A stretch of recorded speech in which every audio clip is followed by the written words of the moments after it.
Welcome to the Cocoa Kids Playbook, a podcast by Cocoa Kids. I'm John Jones, Executive Director of Cocoa Kids. You're listening to part 2 of episode 14, The Role of Black Providers in ECE. Anyway, so I want us to kind of gear maybe hopefully more to something a little bit light. So, but it's really hard after that. No, it's not. It's Black History Month. But Black I do joy. wanna- We're amazing and brilliant. We definitely are that. I do want to say something to the effect of you saying that like Black men get kind of like stigmatized for working in this type of environment. But we have to remember that families need two people homes. And so it's like one of the best things for my program is that my husband works with me, and he has since we started, right? So he's been doing it for 15 years. And that dynamic of people having that mother and father in our program, the kids get that. And it is a blessing for them because some of them come from single family homes and they don't have a dad in their life. And so my husband can be that male role model for them. And I think it is important work. Like we don't value that. And we really need to step up to the plate and say thank you. And we appreciate you guys for being a part of that when we know that it's hard. Because like you said, most people come up to my husband the same way and be like, why aren't you teaching older kids? And why are you there working with your wife all the time? But he's always wanted to be a teacher, and he is fabulous at his job. The children absolutely love him, and he brings a perspective that if it was just me, the kids would be missing half of it. For like what I lack, he picks up, and it goes vice versa. So I feel like the kids get this total like package when they have the both of us there, you know what I'm saying? Like their needs get met. And I think that that's a blessing that we don't talk about, and we don't recognize that the men in the field are definitely needed as well. Well, your program's an example of you got the big F in family child care. So you really are duplicating what a family is, especially a Black family, because Yes. people have this stereotype that it's all single parents, and that's not always true. It is not. Okay. So looking forward, what are some of the things that we can be doing collectively? Black ECE, your organization, has an annual symposium that brings people together. And I saw you also have the Black Family Cookout. What are you hoping to accomplish when you with your organization, when you're bringing people together to discuss, which can be very painful issues?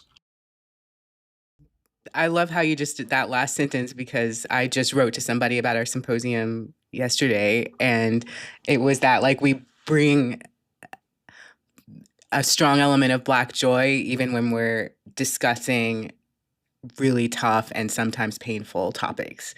And yeah, that's what it's been. The symposium, we've done 2, and our third annual, we can confidently say third annual, is this summer, August 6th and 7th in Sacramento. And it is a place. Why we do it is because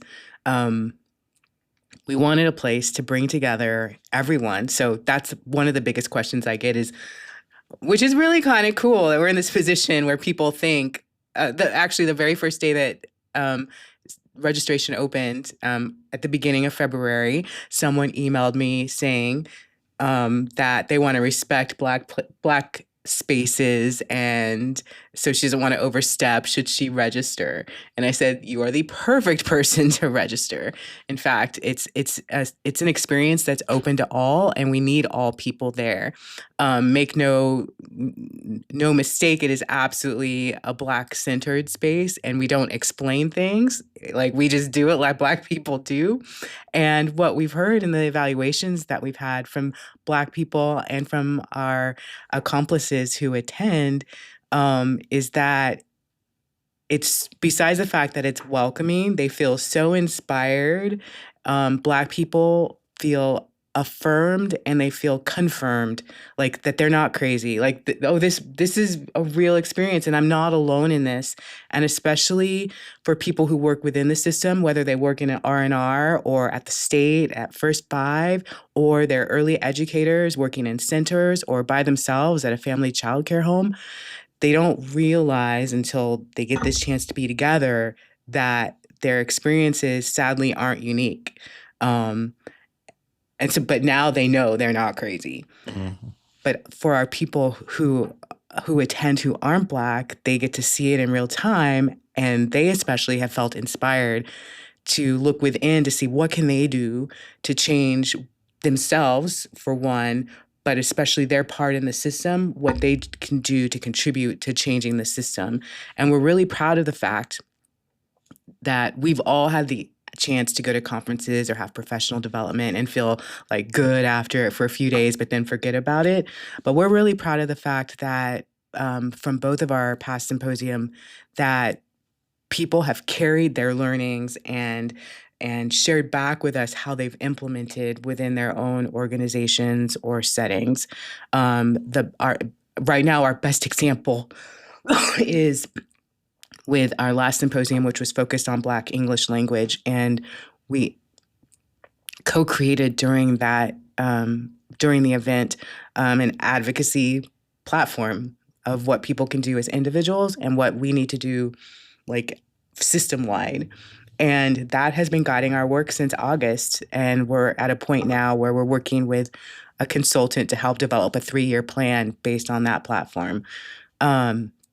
This year's symposium, the focus is on economic justice and reparations, which is the third pillar of our strategic plan.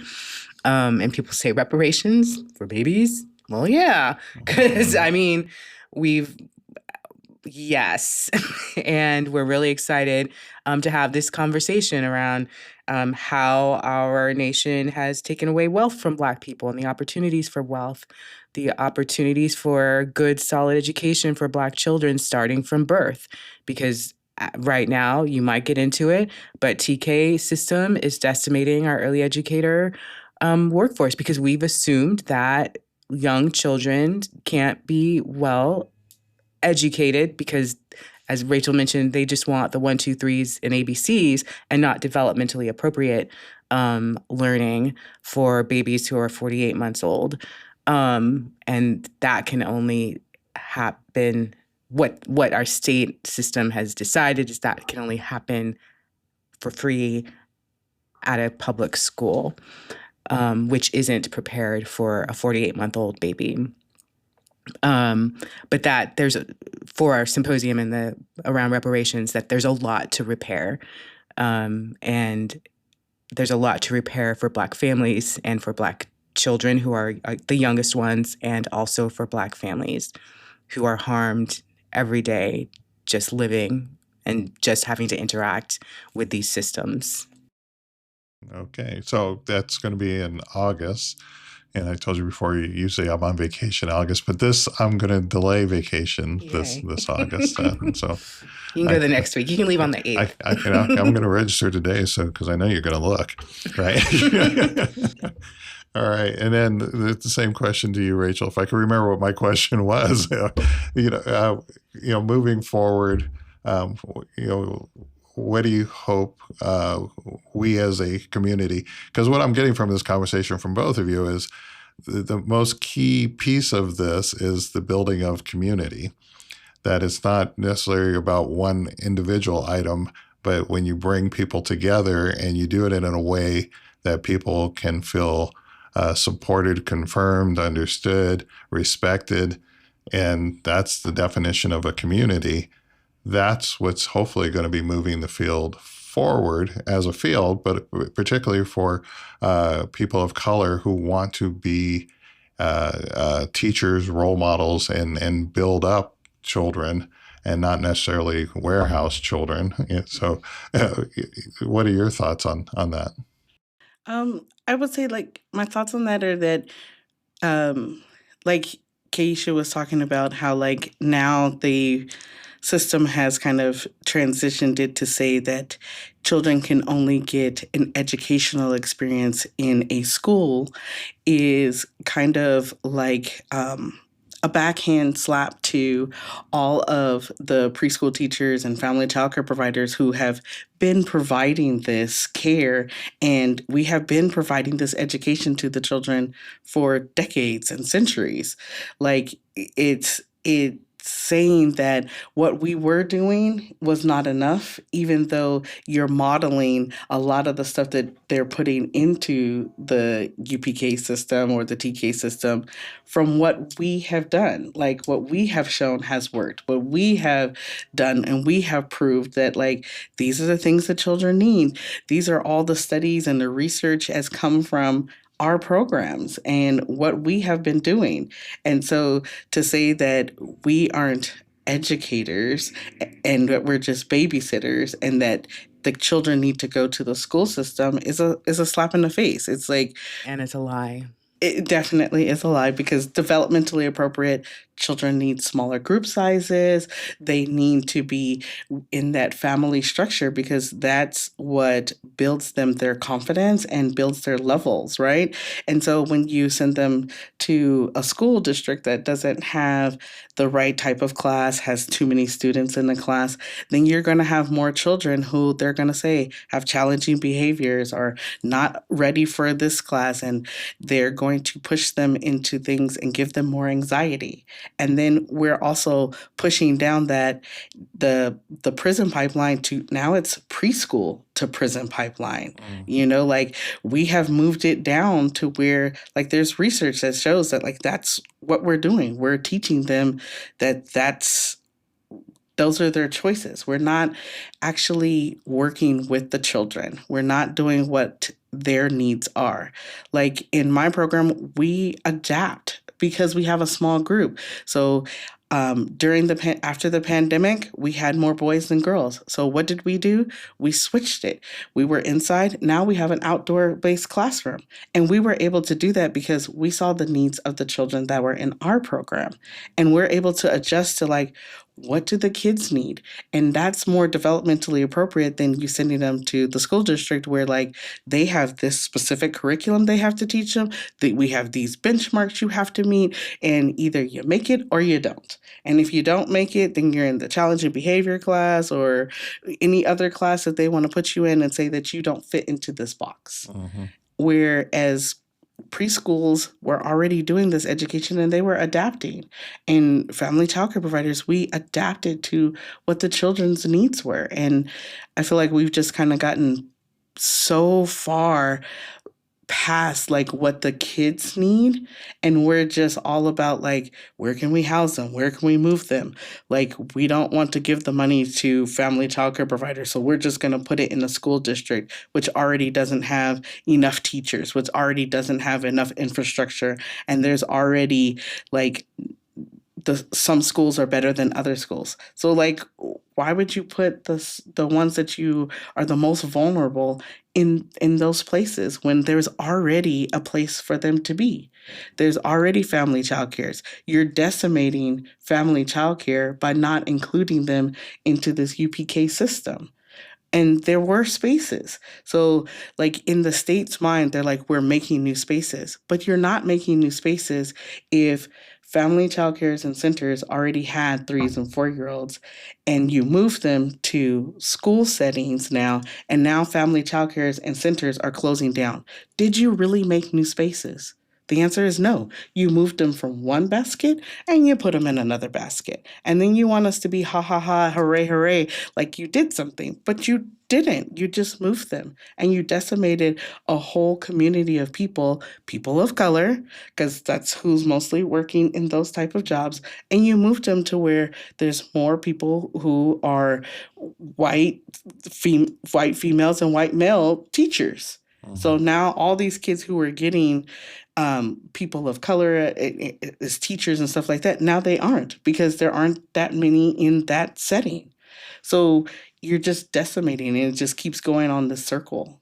And if you were to choose, which is what they thought people would do, and some have, I'm sure, but if you were a 15-year experienced early educator, were to choose to move to the school district, you would be a teacher's assistant. And so I will say to that, I would never choose to be in a school district. Oh, I know you wouldn't. But this is what I'm saying is that you I would be the lowest paid. you have this expert workforce already who our state has determined is unqualified, who's been teaching little 4-year-olds forever, but is unqualified to teach because it's in the school walls. And could only be a teacher's assistant and that teacher, because most likely she has a teaching credential, but is very unlikely to have early childhood or child development expertise, is more qualified and obviously higher paid than you doing the same work. Definitely. Yeah. Mm-hmm. Definitely. That is like so true. Like the amount that if you went to the school district, you would get paid a lot more than doing it from your home or being in doing it at a center. Like the discrepancy in it is so extremely different and high that it is even though we say like our teachers are paid low, like to think that like, okay, our teachers are paid low, think about the preschool teachers and the family childcare providers are paid even less than that. Like right now, if you, like you said, you were taking subsidy kids, we take them, and the rates are based on 2018, which is pre-pandemic. And we all know that since the pandemic, everything has doubled, tripled, and quadrupled in price. It's nowhere near the cost of care. But I wanted to go back to, Keisha highlighted something that you have 15 years of experience right off the bat. That means something. And then within your own system, you are running it. But if you move to the school district, you're somebody's assistant. You're overqualified assistant. You should be running the classroom or running the school site. But and that's where I think, and you're still performing the same tasks that you're doing now. It's not like they invented something new. You know how children learn, and you know how children grow and what's developmentally appropriate. And I think what really gets lost is these systems are not small systems. A TK classroom, the staff to child ratio is so much higher than what it is at a family child care or even a center-based program. So, and that's how they're going to reduce their costs. But that makes a difference in just the quality of care because you've been able to adapt your program to the needs of the child instead of forcing the child to fit your program. And that, I think people overlook the fact that makes the biggest difference in learning versus whether or not, are they counting the 10? Are they learning their ABCs?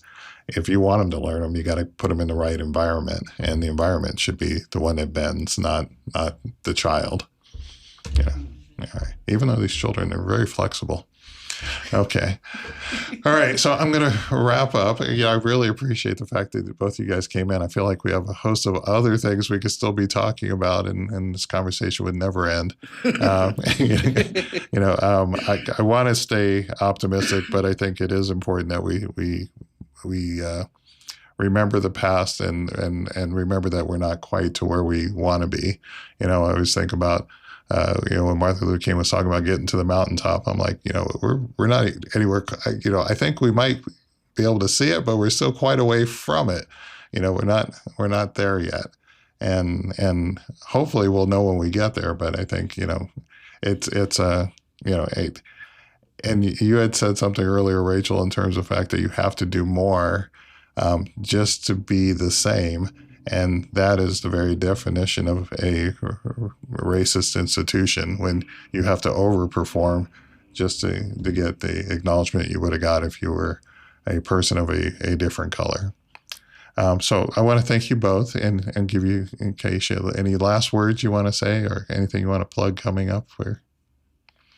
Go to the conference. Go to the symposium, Sacramento. August 6th and 7th. Registration at blackece.org/symposium. Okay. And there's resources on that page too. It's not just about the symposium. You can go there. And our Black ECE website, blackece.org. Follow us on Instagram and other places, I don't know. We're all over social media, but and our handle's Black ECE on all the social media. And yeah, reach out to us if you'd like to get involved, especially if you're a Black early educator. We'd love to bring you into our fold. Okay. And Rachel, any last words? My only last words are make sure that you guys learn about family childcare providers and respect us as educators, and to know that we love what we do and we will continue to do what we do. All right. And thank you both for coming in today. And I will see you definitely in August. And I will see you everywhere else. Okay. All right. Thank you. This podcast was brought to you by Coco Kids. Thank you to Letty Cuizan, executive producer, and Faith Donathan, line producer.